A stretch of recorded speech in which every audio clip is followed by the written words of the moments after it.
जय भीम। अपनी बात को शुरू करते हुए बहुजन समाज में सभी जाति धर्मों में जन्मे सभी संतों, गुरुओं और महान पुरुषों को नमन करता हूं। सम्मानित साथियों, आज देश के कोने कोने से चल के आए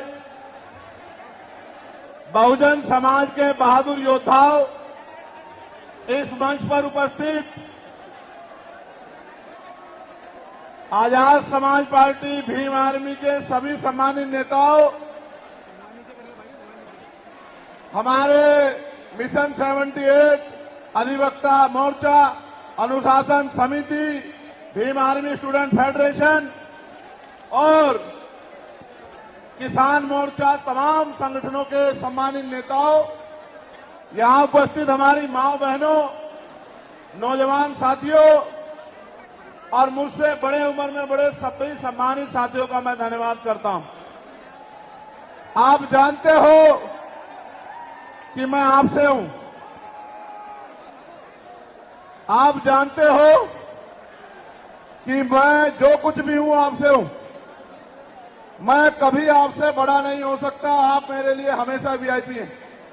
जितना सम्मान मैं उस मंच पे बैठे लोगों का करता हूं, उससे ज्यादा सम्मान मैं आपका करता हूं। लेकिन मैं आपसे भी उम्मीद करता हूं,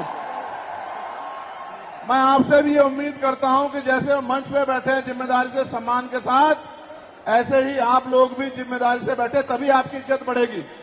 अगर आप इज्जत नहीं बढ़ाना चाहते तो मैं क्या कर सकता हूं बताओ। मेरा तो प्रयास है कि आप इज्जत के साथ आगे बढ़ना सीख जाओ। जब तक आप इज्जत के साथ आगे बढ़ना नहीं सीखोगे, इस देश में आपकी बात मजबूत नहीं होगी। भेड़ बकरियां कभी राज नहीं करती, इतिहास गवाह है। राज योद्धा करते हैं। राजा का आचरण भी राजाओं जैसा होना चाहिए। राजा गुलाटी मारते नहीं घूमते हैं। राजा राजा होते हैं। राजाओं का आचरण जब तक आप में नहीं आएगा, तब तक आप राजा बनने की तरफ नहीं आगे बढ़ोगे।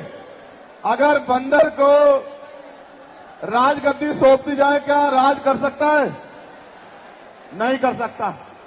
राज करने के लिए राज जैसी सोच भी जो है अपने अंदर पैदा करनी पड़ेगी।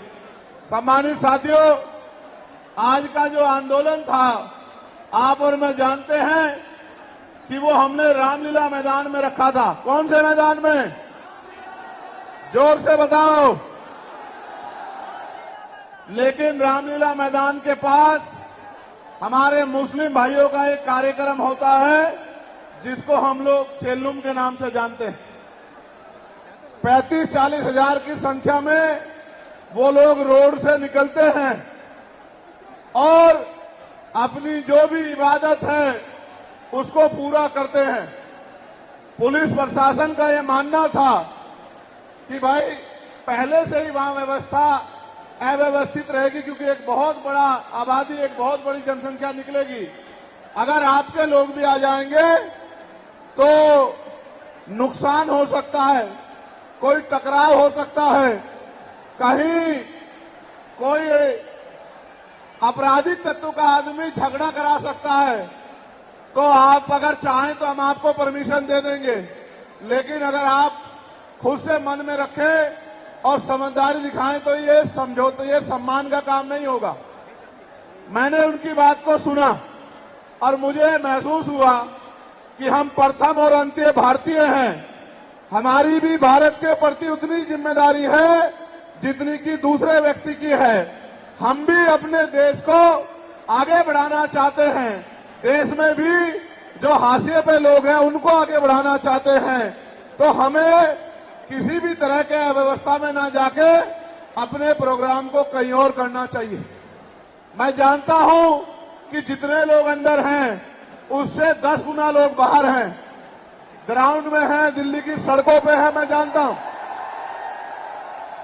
लेकिन आप महसूस करो, लाखों लोगों के पहुंचने के बाद भी एक मुझे देख के तो ये लोग उठ जाते हैं, वरना ऐसा नहीं है। अगर एक चींटी के बच्चे को भी कोई बे कह रहा है, ये देखो आप हमारी ताकत।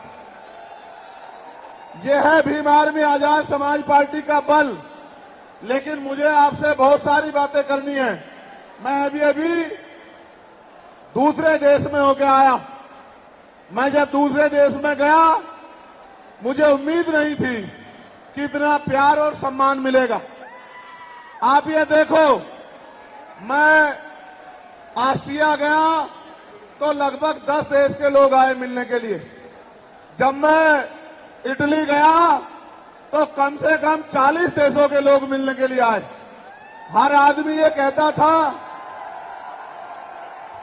कि भैया मैं अपने राष्ट्र की तरफ से, अपने देश की तरफ से, वहां रहने वाले बहुजन समाज के लोगों की तरफ से पैगाम लेके आया हूं कि भाई चंद्रशेखर आजाद हमारे स्टेट में भी आए, हमारी कंट्री में भी पहुंचे और आगे अपनी बात को रखें। मैंने उनको कहा कि मैं आपके बीच भविष्य में आऊंगा, लेकिन अभी 11 तारीख को हमारी रैली है। लाखों लाखों की संख्या में हमारे लोग वहां पहुंचेंगे, तो मुझे पहले उनके बीच पहुंचना है, उसके बाद मैं समय निकाल के आऊंगा। उन्होंने मेरी बात को माना और 3 दिन का कार्यक्रम करके मैं फिर आपके बीच आ गया। जब यहां पहुंचा तो पता लगा परमिशन और इस तरह की व्यवस्थाएं खराब हो रही हैं। फिर मैं धन्यवाद दूंगा हमारी दिल्ली की टीम का, भाई हिमांशु जी का, भाई महेश जी का, उनके सभी साथियों का, जैन साहब का, कसाना जी का, जिन्होंने, समीर भाई का, जिन्होंने दिन रात एक कर दिया और इस परमिशन को करा के सीपी सिंह जी का कितना बढ़िया प्रोग्राम आप सब लोगों के लिए आयोजित किया। एक बार दोनों हाथ से तालियां बजा के दिल्ली की टीम का स्वागत करें। जब मैं दिल्ली का धन्यवाद कर रहा हूं तो देश भर में जहां से सबसे बड़ी ताकत हमें मिली है, मैं उत्तर प्रदेश की भी पूरी टीम का धन्यवाद करना चाहता हूं, क्योंकि हमारे हर एक आंदोलन में उत्तर प्रदेश अग्रणी रहता है। धन के आधार पे, संख्या के आधार पे उत्तर प्रदेश ने अपनी ताकत का एहसास पूरे देश को कराया है। तो मैं उत्तर प्रदेश के प्रदेश अध्यक्ष का, वहां हमारे राष्ट्रीय कमेटी के सभी साथियों का, जो राष्ट्रीय कोर कमेटी के लोग रहते हैं, प्रदेश के पदाधिकारियों का, जिला विधानसभा के संगठनों का, हमारे भीम आर्मी के प्रदेश अध्यक्ष जी का, सभी साथियों का भी बहुत बहुत धन्यवाद करता हूं। एक बार इनके लिए भी जोरदार ताली हो जाए। उसके बाद मैं और आप सब लोग मिलकर स्वागत करेंगे नगीना लोकसभा के लोगों का, जिन्होंने एक एक वोट डालकर आपकी ताकत को बनाने का काम किया। दोनों हाथ उठा के ताली बजा के स्वागत करें नगीना के लोगों का। नगीना के लोगों का धन्यवाद कर दूं? बताओ कर दूं या नहीं कर दूं? बताओ नगीना के लोगों की इज्जत करते हो नहीं करते हो? बताओ नगीना के लोगों का सम्मान करोगे नहीं करोगे? बताओ नगीना तुम्हारे दिल में है या नहीं है? बताओ। तो मैं नगीना के साथियों का भी बहुत बहुत धन्यवाद करता हूं। अब आज के जो आयोजक कमेटी है, मैं उनका भी धन्यवाद करता हूं। अब मैं आपसे आग्रह करूंगा कि मुझे आपसे बहुत जरूरी विषय पर बात करनी है। अगर आप बोलते रहेंगे या कोई भी शोर आएगा तो मेरी बात आप लोगों तक नहीं पहुंच पाएगी, इसलिए मैं आपसे आग्रह करूंगा कि आप शांत हो जाएं। ये जगह कम है, मैं जानता हूं, इस वजह से बार बार अव्यवस्था हो रही है। अगली बार हम जब राष्ट्रीय अधिवेशन करेंगे तो वो इससे बड़े वाले मैदान में, जहां 50,000 लोग बैठ सकते हैं, जो इसके बराबर में है, 15 मार्च को अगला कार्यक्रम हम लोग वहीं करेंगे। सम्मानित साथियों, आज मेरे कंधों पे, आजाद समाज पार्टी के कंधों पे, भीम आर्मी के कंधों पे, बहुजन समाज के लोगों के कंधों पे जिम्मेदारी है कि जो एकता बहुजन समाज में हमारे महापुरुष बना के गए, वो एकता टूटनी नहीं चाहिए किसी भी कीमत पर। ये हमारे लोगों की जिम्मेदारी है। हमारे पढ़े लिखे समाज की, हमारे कर्मचारियों की, हमारे अधिकारियों की, हमारे नेताओं की, हमारे विधानसभा सेक्टर बूथ से लेकर जिले, मंडल, प्रदेश और राष्ट्रीय पदाधिकारी की जिम्मेदारी है कि जो एकता हमारी बनी है वो टूट नहीं चाहिए। दुश्मन किसी भी सूरत में कामयाब नहीं होना चाहिए, इस बात का हमें ध्यान रखना। अब ये रैली करने की जरूरत क्यों पड़ी, ये आवाज उठाने की जरूरत क्यों पड़ी, इसके पीछे भी कई कारण हैं। और मैं अपने नेताओं से ये आग्रह करूंगा कि वो आज के बाद कमर कस ले और गांठ बांध ले कि जो प्रयास भाजपा आरएसएस के लोगों ने किया है हमारी एकता को कमजोर करने का, किसी भी कीमत पे वो एकता कमजोर नहीं होनी चाहिए। इस बारे में आप लोगों को ध्यान रखना। इस देश में वो लोग भी शासन सत्ता में हैं जिनकी आबादी लोकतंत्र में मुट्ठी भर हैं, जिनकी आबादी 85% है, वो इसी साजिशों के कारण एकजुट न हो पाने के कारण इस देश में गुलामों जैसी जिंदगी जीने के लिए मजबूर हैं। मैं बात कर रहा हूं शेड्यूल कास्ट के लोगों की, मैं बात कर रहा हूं शेड्यूल ट्राइब के लोगों की, मैं बात कर रहा हूं अन्य पिछड़े वर्ग के लोगों की, मैं बात कर रहा हूं मुस्लिम की, जैन की, सिख की, ईसाई की, बौद्ध की, तमाम उन लोगों की जिनको आज भारत में सम्मान की जिंदगी नहीं मिल पा रही। मैं बात कर रहा हूं महिलाओं की, मैं बात कर रहा हूं किसानों की, मैं बात कर रहा हूं मजदूरों की, मैं बात कर रहा हूं नौजवानों की। मैं पहले जो विषय है उस पर अपनी बात रखूंगा, फिर मुझे अपने दिल की बात आपको कहनी है। पहला जो विषय हमारा है जिस पे हम लोग यहाँ इकट्ठा हुए हैं, उस पे हम लोग क्या करने वाले हैं, सरकार से हमारी क्या मांग है, सबसे पहले उस पे मैं अपनी बात रखूंगा। हमारी पहली मांग ये है कि 1931 के बाद इस देश में सभी जाति धर्मों के लोगों की जनगणना नहीं हुई है। जब तक जनगणना नहीं होगी तो ये नहीं पता लगेगा कि schedule caste, schedule tribe, backward के लोगों को कितनी उनकी आबादी और कितना सम्मान उनको मिल रहा है, कितनी हिस्सेदारी उनको मिल रही है। तो केंद्र सरकार जल्द से जल्द जातिगत जनगणना कराए। जब तक जातिगत जनगणना नहीं होगी तब तक सबसे पहले स्पष्ट ही नहीं होगा जो आज षड्यंत्र किया गया है और कुछ लोगों को जानबूझ के उनके मुंह से कहलवाया जा रहा है कि इस जाति का हिस्सा ये लोग खा रहे हैं, इस जाति का हिस्सा ये लोग खा रहे हैं, इस जाति का हिस्सा ये लोग खा रहे हैं। मैं चंद्रशेखर आजाद आपको वचन देके कहता हूं, अपने बहुजन समाज के सामने जातिवार जनगणना कराइए, उसके आंकड़े सार्वजनिक कराइए। अगर अंतिम पायदान पर रहने वाले जिनको डीएससी के भाई कहा गया है, जो हमारा परिवार है, अगर उनका 1% आरक्षण भी पॉइंट के बराबर भी कमजोर पड़ रहा होगा तो मैं वचन देता हूं कि इससे बड़ी रैली उनके समर्थन में हम लोग करेंगे।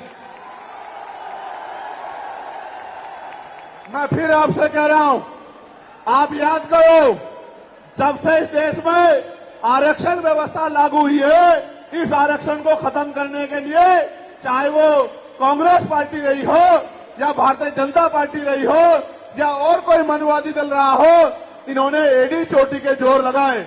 और आज जिन जातियों को गाली दी जा रही है, ये वही जातियां हैं जिन्होंने अपने बच्चे कुर्बान कर दिए लेकिन अपने अधिकारों की रक्षा की और आज भी इस देश में आरक्षण बचा हुआ है, नौकरियां बची हुई है, हिस्सेदारी बची हुई है, राजनीतिक व्यवस्था कायम है, लोकतांत्रिक व्यवस्था है।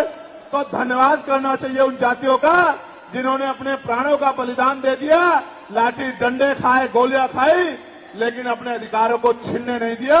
सब लोगों को उनका धन्यवाद करना चाहिए।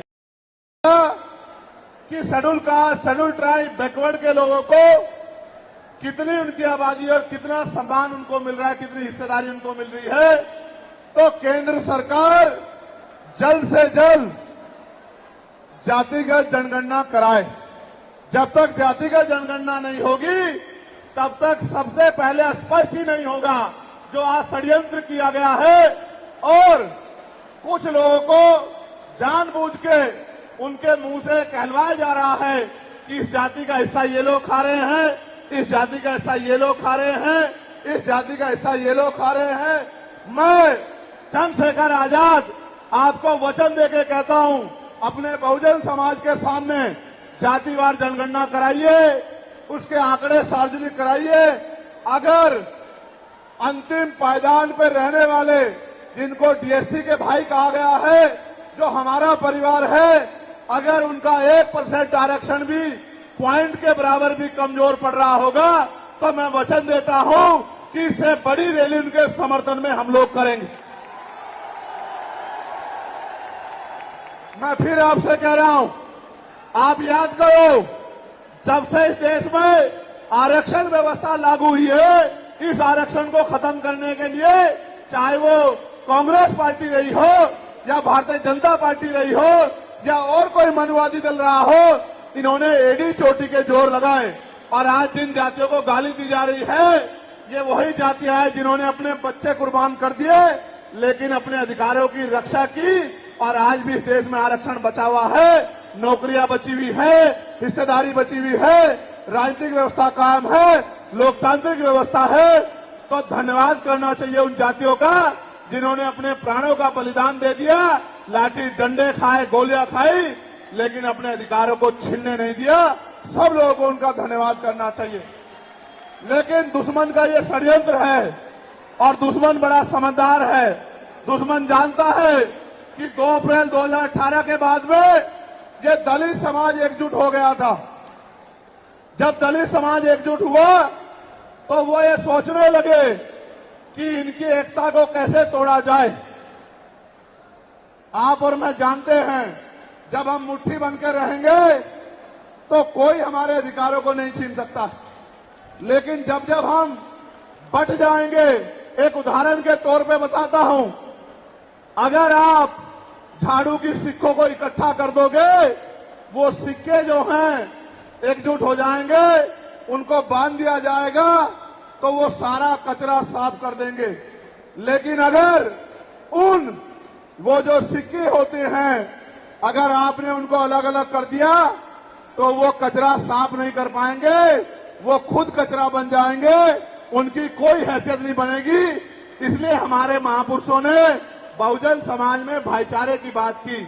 और आप महसूस करो, बाबा साहब अम्बेडकर ने क्या नारा दिया? शिक्षित बनो, संगठित रहो और संघर्ष करो। हमें शिक्षित भी बनना है, संगठित भी होना है और अपने विरोधियों, बैरियों के खिलाफ संघर्ष भी करना है, अपने अधिकारों के लिए संघर्ष भी करना है। मैं जब देश के बाहर गया तो मैंने देखा कि वो लोग तरक्की कर रहे हैं, उनकी जिंदगी खुशहाल है, उनकी जिंदगी अच्छी बन रही है।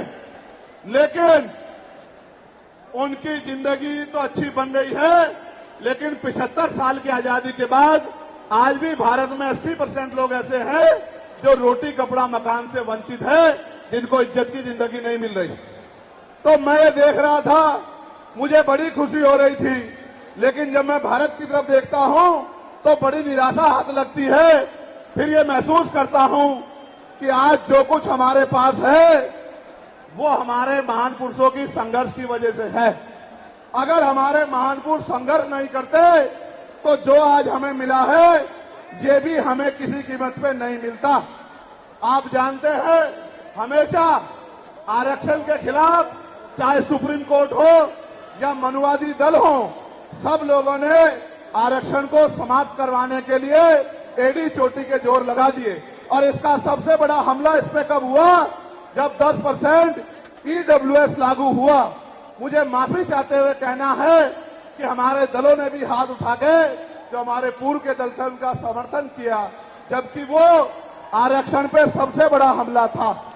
अगर उसी दिन हम लोगों ने सड़कों पर निकल के अपनी आवाज को उठाया होता तो किसी की मां ने दूध नहीं पिलाया होता कि वो दोबारा आरक्षण पे हमला करने के बारे में सोच लेता। ये भाजपा के लोग जो सत्ता में बैठे हैं, इन्होंने वोट तो आपसे हमसे ली धर्म के नाम पे, भाईचारे के नाम पे, लेकिन सत्ता में आके ये लोग अपने लोगों का काम करने लगे, अपने महापुरुषों की विचारधारा को आगे बढ़ाने लगे और हम लोग रोटी रोटी के लिए मोहताज लोग, जुल्म जाति के शिकार लोग परेशानी की जिंदगी जीने लगे। मैं चाहता हूं कि जो जिंदगी हमारे लोग ऑस्ट्रेलिया में जी रहे हैं, ऑस्ट्रिया में जी रहे हैं, इटली में जी रहे हैं, यूरोप में जी रहे हैं, पूरे अमेरिका में जी रहे हैं, कनाडा में जी रहे हैं, हॉलैंड में जी रहे हैं, नीदरलैंड में जी रहे हैं, ऐसी जिंदगी की व्यवस्था भारत में भी हो। लेकिन ये तभी संभव है जब राजनीतिक शक्ति हमारे पास हो। अगर राजनीतिक शक्ति भाजपा और कांग्रेस के पास रहेगी तो हम लोग इज्जत की जिंदगी इस देश में नहीं जी सकते। इस बात को आप लोग मेरी ध्यान रखना। ये मैं नहीं कह रहा हूं, ये बाबा साहब अंबेडकर ने कहा, political power is the master की। राजनीतिक सत्ता वो चाबी है जो आपकी सारी परेशानियों का हल कर देगी। और राजनीतिक सत्ता जिनके पास है उनके लोग हजारों हजारों करोड़ रुपए लेके भाग जाते। उनके लोग उनके पूंजीपतियों के लाखों लाखों करोड़ रुपए माफ करते जाते। लेकिन अगर आपका 10,000 रुपए का बिल भी बाकी हो तो 10,000 रुपए का बिल भी अगर आप नहीं दोगे तो मुकदमा लिख के आपको जेल भेजने का काम सरकार कर देगी और आपके घर की कुर्की भी करा देगी। आप किसानों का, मजदूरों का हाल देख लो, आप नौजवानों का हाल देख लो, इस देश में क्या है। तो हमारी सबसे बड़ी मांग ये है, आप समर्थन करके बताना कि आप इस पर सहमत हो या नहीं हो। बताओ, जातिवार जनगणना होनी चाहिए नहीं होनी चाहिए? एक सुर में बताओ, होनी चाहिए नहीं होनी चाहिए? साथ साथ इस देश में जातिवार जनगणना के साथ साथ जितने भी सरकारी संस्थान हैं, चाहे वो जुडिशरी हो जहां से हमारे खिलाफ लगातार फैसले आते हैं, चाहे वो आर्मी हो, चाहे वो और कोई सरकारी संस्था हो, सब लोग सब जगह पे आरक्षण व्यवस्था लागू होनी चाहिए। बताओ, होनी चाहिए नहीं होनी चाहिए? दोनों हाथ उठा के बताओ, होनी चाहिए नहीं होनी चाहिए? बहुत अच्छी बात। साथ साथ हमारी ये भी मांग है जो मैंने पार्लियामेंट में भी उठाई कि निजी क्षेत्रों में आप इस बात को समझो गौर करके, इस देश में 2% सरकारी नौकरियां, कितने परसेंट? जोर से बताओ। 98% प्राइवेट सेक्टर है। कुछ ऑर्गेनाइज है, कुछ अनऑर्गेनाइज है। आप ये देखो, 2% में तो बंटवारा है, लेकिन 98% पे पुरानी सत्ता वाले लोग और आज की सत्ता वाले लोग सांप की तरह कुंडली मार के बैठे हैं। ना वहां SC/ST के लोगों का कोई प्रतिनिधित्व है, ना OBC के लोगों का है, ना ही मुस्लिम लोगों का है। तो हमारी मांग ये भी है कि अब समय आ गया है कि निजी क्षेत्रों में भी आरक्षण की व्यवस्था होनी चाहिए। होनी चाहिए नहीं होनी चाहिए? बताओ, दोनों हाथ उठा के बताओ, जोर से बताओ, होनी चाहिए नहीं होनी चाहिए? Very good, very good. साथ साथ हमारी ये मांग है कि प्रमोशन में रिजर्वेशन भी इस देश में लागू होना चाहिए। शेड्यूल कास्ट, शेड्यूल ट्राइब और बैकवर्ड के लोगों के लिए प्रमोशन में रिजर्वेशन भी सरकारी संस्थानों में लागू होना चाहिए। लागू होना चाहिए, लागू होना चाहिए? बताओ, जोर से बताओ। हमारी ये भी मांग है कि मंडल कमीशन की बाकी सिफारिशें भी लागू होनी चाहिए, क्योंकि जब तक मंडल कमीशन की बाकी सिफारिशें लागू नहीं होगी तब तक पिछड़े वर्ग के लोगों को बराबर की हिस्सेदारी और सम्मान नहीं मिलेगी। हमारी ये भी मांग है, सरकार कह रही है कि क्रीमी लेयर लागू करना चाहिए और जज साहब भी कह रहे हैं क्रीमी लेयर लागू करना चाहिए। मैंने पार्लियामेंट में पूछा कि भारत में कितने शेड्यूल कास्ट के लोग, शेड्यूल ट्राइब के लोग अरबपति बन गए, इसका डाटा आपको सार्वजनिक करना चाहिए, आर्थिक आंकड़े सार्वजनिक करने चाहिए। तब हमें पता लगेगा कि क्रीमी लेयर की स्थिति में हम आए या नहीं आए। आपको शायद जानकारी नहीं है, मैं आपको बताता हूं, आज भी बहुत सारे पदों को NFS करके, नोट फाउंड सुटेबल करके हमारे योग्य लोगों को नौकरी से निकालने का काम ये सरकारें करती है, क्योंकि कलम की ताकत उनके हाथ में होती है। जिनकी राज सत्ता पे कब्जा होता है, हमारे लोगों का राज सत्ता पे कब्जा नहीं है, इसलिए सारी योजनाएं हमारे खिलाफ बनती हैं। हमारी ये भी मांग है, जिस पर मैं गौर कर रहा हूं, सरकार ने कहा, मैं आज इस पर भी बोलूंगा। आज अगर मैं इस पर नहीं बोलूंगा तो हमारे लोगों को पता ही नहीं लगेगा देश में क्या हो रहा है। सरकार ने कहा कि वर्गीकरण लागू होना चाहिए। मैंने आपको बताया कि बातें तो बहुत लोग करते हैं, लेकिन जब आरक्षण पे हमला होता है, जब और किसी तरीके से आरक्षण को खत्म किया जाता है, जब गांव-गांव जाके लोगों को समझाने का प्रयास किया जाता है, तब जिन जातियों को आज सरकार के इशारे पे गाली दी जा रही है, उनको ही उन्हीं की जिम्मेदारी मान के लोग घर में बैठ जाते हैं कि भाई यही आरक्षण की रक्षा करेंगे, यही अधिकारों की रक्षा करेंगे। लेकिन सच ये है, अगर सरकार की मंशा वर्गीकरण के जरिए वास्तविकता में निचले पायदान पे बैठे अंतिम व्यक्ति को ऊपर उठाने की होती, तो जिस तरह से 10% आर्थिक आधार पर आरक्षण की व्यवस्था की गई थी, 10% आरक्षण की व्यवस्था डीएससी के भाइयों के लिए, डीएससी परिवारों के लिए सरकार कर सकती थी। उनका कोई मतलब नहीं बैठता था कि इन्हीं में टुकड़ा डाल दे, क्योंकि सरकार जानती है इनमें बंटवारा हो जाएगा तो इनके खिलाफ आंदोलन आसान हो जाएगा, इनको पता भी नहीं चलेगा कब इनके अधिकार खत्म हो गए। मैं आपसे कहना चाहता हूं, सरकार बताए उनके पास वर्गीकरण की क्या पॉलिसी है, किस आधार पे वो वर्गीकरण करना चाहते हैं, कौन से आंकड़े उनके पास है, कौन से डाटा उनके पास है। मैं सरकार से जानना चाहता हूं, सरकार कमेटियां बना दे और वर्गीकरण किस फॉर्मूले पे करेगी ये भी बता दे। हम सरकार को भी सुनना चाहते हैं। अभी देश में पिछले दरवाजे से कुछ नहीं होगा, जो कुछ होगा आमने सामने होगा। अगर हमारे अधिकारों की बात आएगी तो लड़ाई आमने सामने लड़ी जाएगी। सरकार ये भी बताए क्या वह रोस्टर में बदलाव करेगी, क्या सरकार रोस्टर में बदलाव करेगी, सरकार बताएगी। हमारे लोग तो अभी सही तरह से चीजों को नहीं जानते हैं। मैं ये भी विश्वास दिलाता हूं, स्पेशली डीएससी के भाइयों को कह रहा हूं, मेरी बात को गौर से सुनना। स्पेशली डीएससी के भाइयों को कह रहा हूं, उन जातियों को जो लोग आंदोलन कर रहे हैं, आपको एहसास नहीं है, जब देने की बारी आएगी हम बताएंगे अपने भाइयों को किस तरह से आगे बढ़ाया जाता है, किस तरह से उनकी हिस्सेदारी दी जाती है। अभी तो हम पे देने कुछ है ही नहीं। मैं आपको विश्वास दिला कहता हूं, डीएससी के जो हमारे भाई हैं, वाल्मीकि समाज के भाई हों, धानुक समाज के भाई हों और बागड़ी समाज के भाई हों और किसी सैसी समाज के भाई हों, मैं चंद्रशेखर आजाद वचन देके कहता हूं बहुजन समाज के सामने, ये हमारी आपसी बातचीत है। आप दुश्मन के इशारों पे काम मत करो, हम लोग बैठ के अपनी लड़ाई को निपटा लेंगे। हम लोग अपने आप बैठ के चर्चा करके आपके साथ बैठ के, अगर कहीं हमें कुछ डर भी है, आप चीजों को नहीं समझ पा रहे हो या हम लोग समझा नहीं पा रहे, अगर आपको अधिकार मिलता है तो बताओ, हमारे किसी व्यक्ति को तकलीफ है क्या, बताओ। अगर हमारे डीएससी के भाइयों को अधिकार मिलता बताओ, हाथ उठा के बताओ, तकलीफ है क्या हमें किसी को। ये इतना बड़ा जन समूह गवाही दे रहा है, अगर डीएससी के भाइयों को कुछ मिलता है तो हमें तकलीफ नहीं है। लेकिन हम इस सरकार की मंशा को जानते हैं, हम इस सरकार को जानते हैं, इनके चरित्र को जानते हैं। ये देना कुछ नहीं चाहती, ये तो इसको अटका के रखना चाहती हैं। आप ये देख लेना, इन्हीं के कुछ लोग पहले सुप्रीम कोर्ट चले जाएंगे। जैसे उदाहरण के तौर पे गौर करो, 69,000 शिक्षक भर्ती में सरकार ने 20,000 पदों पे घोटाला किया। हम लोगों ने आंदोलन किया तो सरकार ने 6,800 नियुक्ति की लिस्ट जारी की। फिर अपने लोगों को हाईकोर्ट भेज के उस पर रोक लगवा दी। फिर हाईकोर्ट पे फिर हमारे लोग लड़े तो उन्होंने कहा दोबारा लिस्ट जारी करो, इनको अधिकार मिलना चाहिए।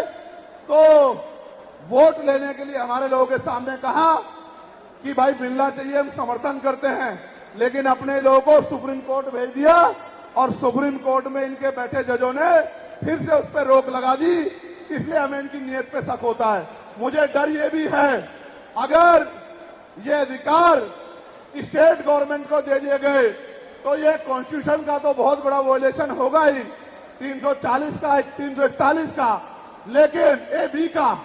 लेकिन सबसे बड़ा खतरा ये है कि कल जो सरकार सत्ता में आएगी वो किसी भी अन्य जाति के लोगों को शेड्यूल कास्ट में उनको शामिल करके आपके पूरे अधिकार को छीन-बीन कर सकती है।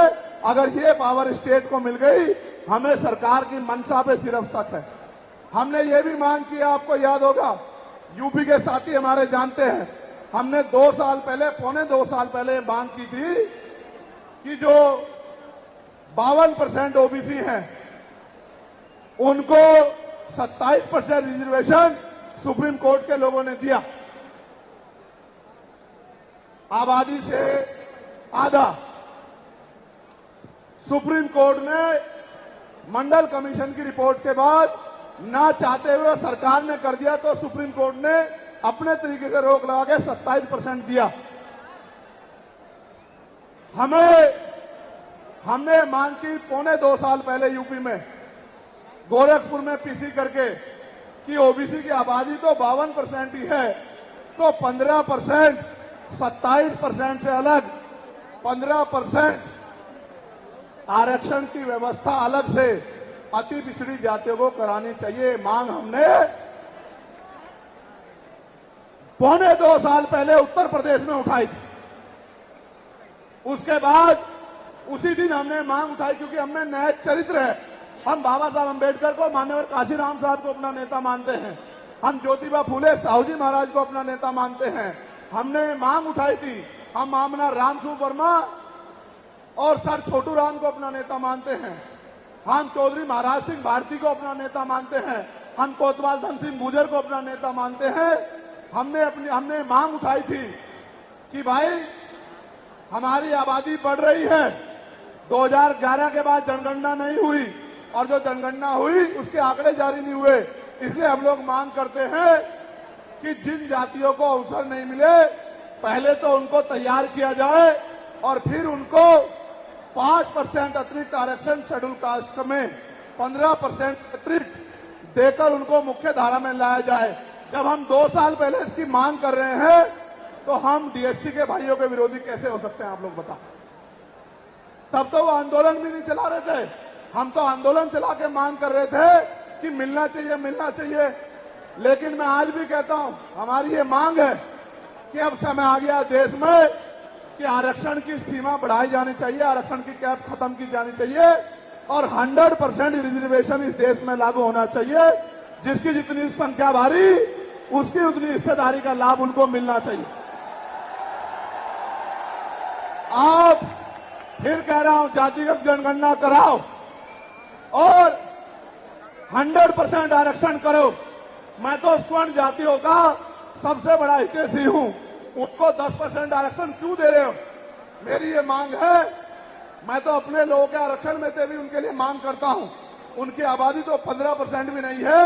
मैं ये कहता हूं कि उनका अलग से ब्लॉक बना के उनको 20% आरक्षण सरकार को देना चाहिए और 80% आरक्षण को एससी, एसटी, ओबीसी के लिए फ्री कर देना चाहिए। जबकि काशीराम साहब तो 85% की बात करते थे, लेकिन मैं समझता हूं कि उनमें भी लोग गरीब हैं, इसलिए मैं उनका 5% और बढ़ा रहा हूं। लेकिन पहले देश को ये तो बता दो, जातिगत जनगणना करा के, कि भाई अभी तक उनका प्रतिनिधित्व कितना है, अभी तक उनकी सरकारी नौकरियों में हिस्सेदारी कितनी है और कितनी कमी उनकी है जो आपने 10% उनको दे दिया। आज हम लोग एक और मांग भी उठाते हैं कि कास्ट का आरक्षण बढ़ा के उसकी संख्या के आधार पे 25% करना चाहिए। बताओ सहमत हो नहीं सहमत हो? जोर से हाथ उठा के, दोनों हाथ उठा के बताओ सहमत हो नहीं सहमत हो? तो ये हमारी वो मांगे हैं जिनके लिए आज हम लोग यहां इकट्ठा हुए हैं। और हम इकट्ठा नहीं हुए आज तो मजबूरी या अपने देश से प्यार था कि हमने अपने आंदोलन को बदलाव कर लिया। अगली बार अधिवेशन तो होगा इंदौर में, लेकिन जब तो इस बार एक और बड़ा आंदोलन रामलीला मैदान में, और रामलीला मैदान से अपनी ही पार्लियामेंट का घेराव करके अपनी मांगों को उठाने के लिए हम लोग करेंगे। बताओ मदद करोगे नहीं करोगे?